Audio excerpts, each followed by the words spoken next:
Donc, toujours dans la continuité de notre approche multidisciplinaire de cet événement, on va assister à plusieurs conférences aujourd'hui. Je vais faire un petit rappel de la journée d'hier pour ceux qui n'étaient pas présents. Donc, on avait commencé avec une conférence inaugurale avec professeur Naman Issous, qu'on remercie beaucoup, qui est encore présente avec nous, merci. Donc, qui avait parlé des menstruations à travers les religions, à travers les cultures, la stigmatisation des menstruations, mais aussi des changements à venir. Par la suite, nous avons assisté à des conférences de professeur Basser et professeur Aïssoun, des professeurs en gynécologie obstétrique à la faculté de médecine de Marrakech, qui ont bien exposé la physiologie du cycle menstruel, le normal, puis le professeur Aïssoun a exposé le pathologique, toutes les pathologies liées au cycle, tous les facteurs qui influencent le déroulement d'un bon cycle menstruel.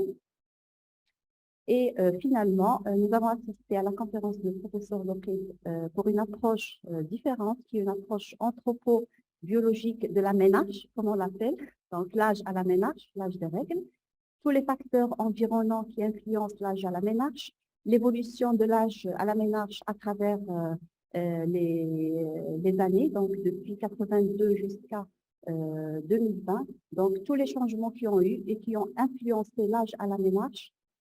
Et donc, il a exposé brièvement les études qui ont été faites à la faculté des sciences, et spécialement au laboratoire d'écologie humaine sur cette thématique.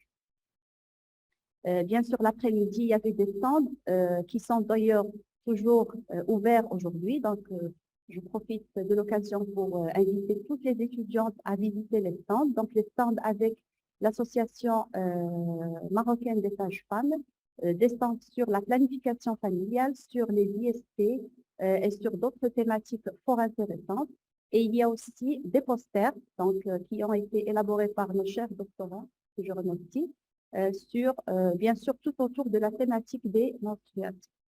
Alors, oui, oui, j'ai oublié, nous avions eu aussi une intervention de nos collègues de Canada, donc du réseau québécois pour la protection, l'action pour la santé de la femme, donc qui ont été avec nous sur Zoom et qui ont parlé d'un guide qu'ils ont élaboré pour que la femme, la fille, vive bien ses règles. Donc, un guide que nous avons distribué, qu'ils ont envoyé, que nous avons distribué pour les étudiants.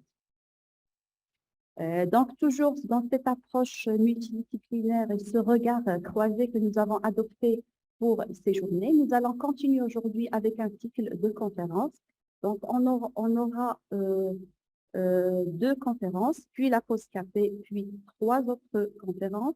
Et nous allons finir avec une table ronde vers la fin de la journée, dans laquelle on va faire la synthèse des 2 journées de travail et on va sortir avec des recommandations par la suite.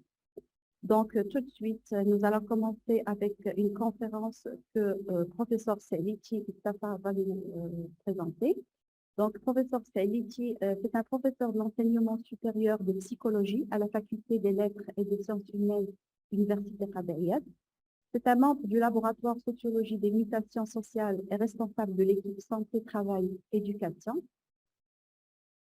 Il a fait plusieurs études et expertises avec les organismes nationaux et internationaux, donc le FINAP, le Centre national de justice pour les handicapés, etc. C'est un intervenant dans plusieurs universités internationales et nationales. Il est aussi membre de plusieurs instances dans l'université et même à l'extérieur de l'université. Et c'est un membre aussi donc, qui travaille au sein d'associations sur l'handicap et sur la violence familiale.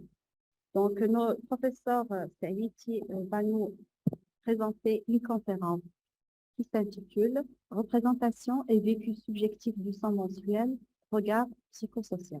Donc, professeur Saïditi, vous avez 20 et 30 minutes pour nous faire votre conférence. Merci.